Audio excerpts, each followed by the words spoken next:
Hi guys, it's me again. It's Roxy. Nandito nga pala kami ngayon sa Ramen Museum dito sa Yokohama. So actually, this is my second time na makakakain ulit dito after 3 years mahigit, ganon. O pak, katulad ito, pak na pak. May entrance fee lang na 450 yen. And then ito itsura niya din sa loob.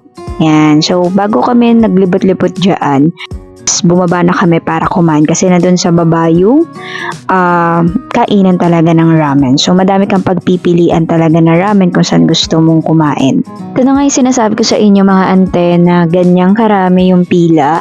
Pero dyan sa baba na yun, madami ka talagang pagpipilian na kainan ng ramen. So di ko alam kung ilang store yung nandyan sa baba. Pero kung nakikita nyo naman is ang daming pila at ang haba pa. Siguro mga estimated time na pila mo 30 minutes to 1 hour, ganon, bago ka talaga makakain. Depende din kung gaano kabilis yung papalitan mo na kumakain. Habang kumakaway pala ako dito, ganito pala ginagawa ng bata na to, kaloka.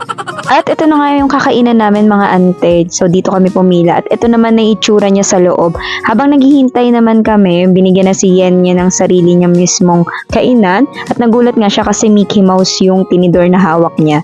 And charan, ito na ang ramen. So ready to eat na kami diyang mag-ina. And for the video na nga ang person dyan, no? Yan, binibigyan ko na yung anak ko ng noodles dahil gusto niya yan saka yung sabaw mismo. Ayan, kitang-kita naman sa video na talagang kain na kain din si ante.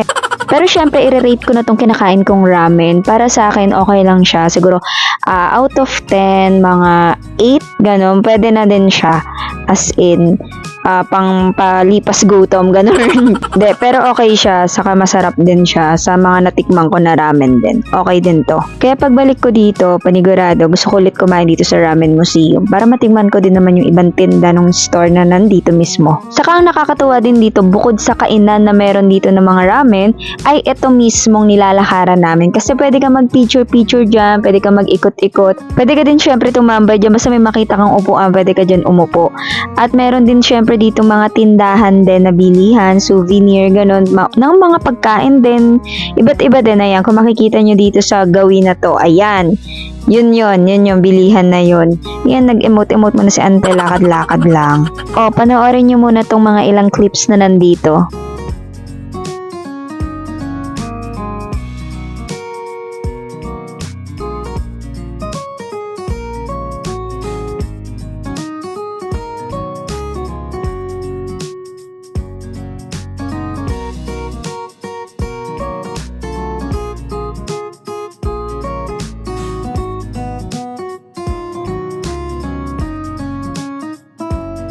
At nandito na ako mismo ngayon sa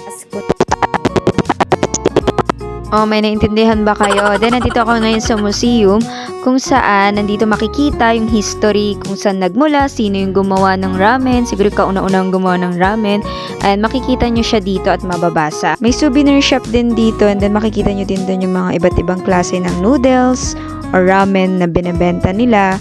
Ayan, nandito kami ngayon sa kabilang banda, which is may mga, yan, kung nakita nyo, may mga bowl, nalalagyanan ng ramen, ganun. Sabi ko nga sa anak ko, mag-picture siya. Ayan, ayaw lumayo sa akin. Doon pala sa souvenir shop, may mga damit din. Iba-iba, ang dami niyang pagpipilian. So, yun lang naman. Bye-bye!